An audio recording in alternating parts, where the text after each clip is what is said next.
नमस्ते। किसी देश को रोकने के लिए हमेशा युद्ध ही जरूरी नहीं होता। कभी कभी उसे चारों तरफ से घेरना ज्यादा असरदार होता है। आज भारत के साथ भी कुछ ऐसा ही हो रहा है। यह कोई प्राकृतिक भूचाल नहीं है, यह एक रणनीतिक भूचाल है जो कागजों में, बैठकों में और पर्दे के पीछे रचा जा रहा है। कुछ देशों द्वारा ऐसी चालें चली गई जिनका सीधा असर भारत की सुरक्षा, कूटनीति और भविष्य की दिशा से जुड़ा है। और हैरानी की बात यह है कि इस पूरे खेल में सामने में जो दिख रहा है वह सिर्फ एक मोहरा है। असली खिलाड़ी कौन है? भारत को क्यों अलर्ट रहना पड़ रहा है? और भारत इस जाल का जवाब कैसे देने वाला है? क्योंकि भारत को आगे बढ़ने से रोकने के लिए खेल शुरू हो चुका है। भारत को घेरा जा रहा है।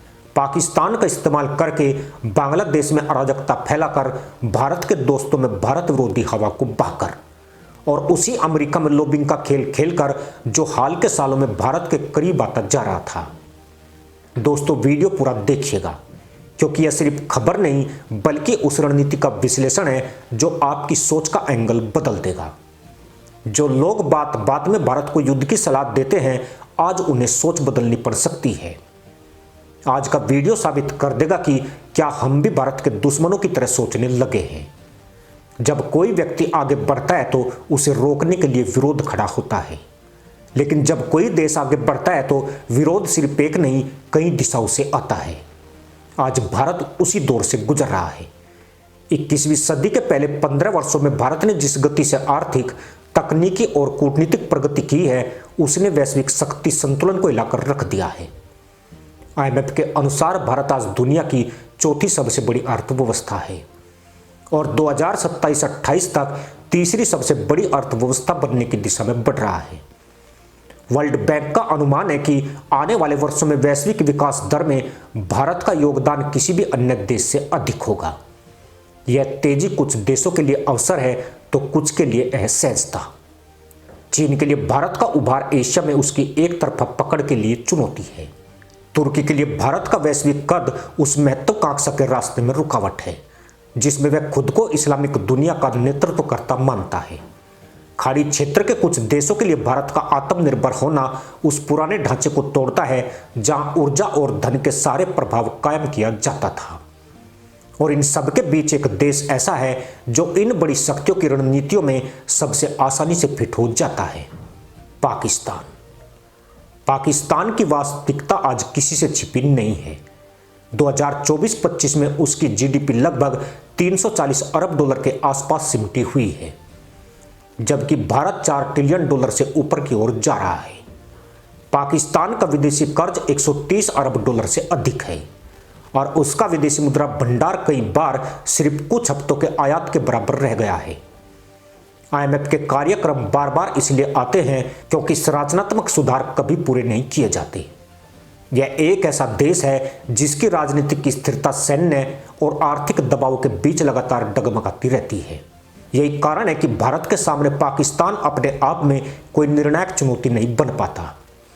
लेकिन अंतर्राष्ट्रीय राजनीति में हमेशा सीधे टकराव की जरूरत नहीं होती। कई बार दबाव अप्रत्यक्ष तरीकों से बनाया जाता है और यही वह बिंदु है जहां रणनीतिक भूचाल की अवधारणा सामने आती है। यह भूचाल जमीन में नहीं आता, यह फाइलों में, कूटनीतिक बैठकों में, मीडिया नैरेटिव्स में और सीमित लेकिन लगातार दबाव बनाने वाली कार्रवाइयों में दिखाई देता है। भारत को घेरने की कोशिशें एक साथ कई स्तरों पर की जा रही है। पहला स्तर कूटनीतिक है। कश्मीर जैसे मुद्दे को अंतर्राष्ट्रीय मंचों पर बार बार उठाने की कोशिशें, OIC जैसे संगठनों में भारत पर बयानबाजी और वैश्विक मानवाधिकार विमर्श में भारत को रक्षात्मक स्थिति में लाने की रणनीति, यह सभी उसी प्रयास का हिस्सा है। तुर्की की ओर से पिछले कुछ वर्षों में कश्मीर को लेकर लगातार बयान देना और पाकिस्तान के साथ खुला समर्थन दिखाना केवल वैचारिक नहीं बल्कि रणनीतिक संकेत भी है। दूसरा स्तर है सीमित सुरक्षा दबाव। भारत पाक सीमा पर हाल के वर्षों में पूर्ण युद्ध नहीं हुआ, लेकिन छोटे छोटे तनाव, ड्रोन गतिविधियां, तस्करी के प्रयास और घुसपैठ की कोशिशें समय समय पर सामने आती रही है। भारत की सुरक्षा एजेंसियों के अनुसार पिछले 3-4 वर्षों में सीमा पार से ड्रोन के जरिए हथियार और नशीले पदार्थ भेजने के मामलों में उल्लेखनीय वृद्धि हुई है। ये घटनाएं इतनी बड़ी नहीं होती कि युद्ध की स्थिति बने, लेकिन इतनी लगातार होती है कि सतर्कता बनाए रखनी पड़े। तीसरा और शायद सबसे अहम स्तर है नैरेटिव का। अंतर्राष्ट्रीय मीडिया, थिंक टैंक रिपोर्ट्स और सोशल मीडिया अभियानों के जरिए भारत को लेकर एक खास तरह की छवि गढ़ने की कोशिशें होती रही है। यह छवि अक्सर अधूरी जानकारी या एक तरफा दृष्टिकोण पर आधारित होती है। उद्देश्य यह नहीं होता कि भारत को पूरी तरह अलग थलग कर दिया जाए, बल्कि इतना किया जाए कि उसकी बढ़ती भूमिका पर सवाल खड़े होते रहे।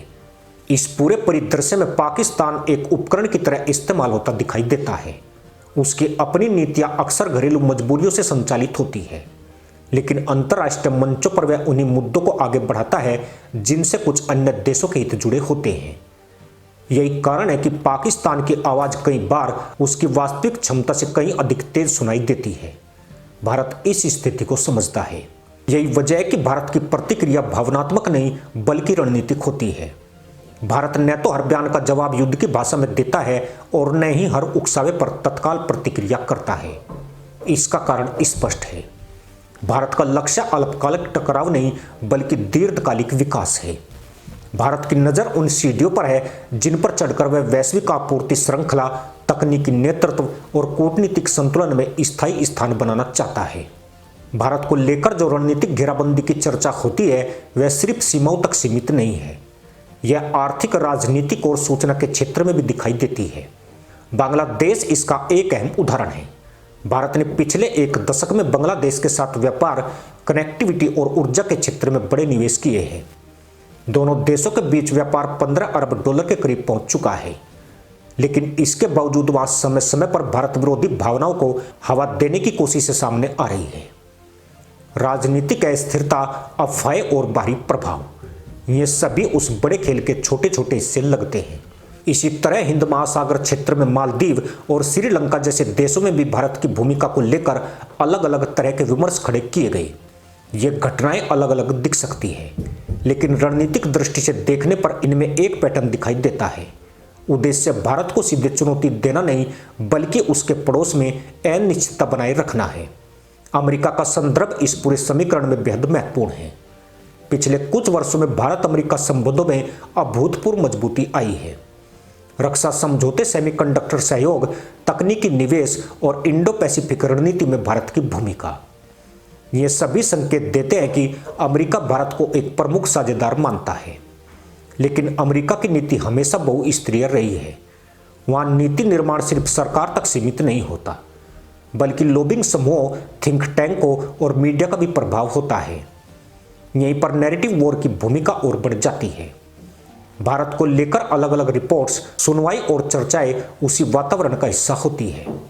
इसका अर्थ यह नहीं है कि भारत अमेरिका संबंध कमजोर हो रहे हैं, बल्कि यह दर्शाता है कि जैसे जैसे भारत की भूमिका बढ़ती है वैसे वैसे उस पर नजरें भी बढ़ती हैं। इस पूरे परिदृश्य में भारत का दृष्टिकोण स्पष्ट दिखाई देता है। भारत न तो पाकिस्तान, न बांग्लादेश, न मालदीव को अकेले देखता है। भारत इन सभी घटनाओं को एक बड़े वैश्विक संदर्भ में देखता है। यही कारण है कि भारत की प्राथमिकताएं अलग है। भारत का फोकस मैन्युफैक्चरिंग पर है, जहां PLI योजनाओं के जरिए अरबों डॉलर का निवेश आकर्षित किया गया है।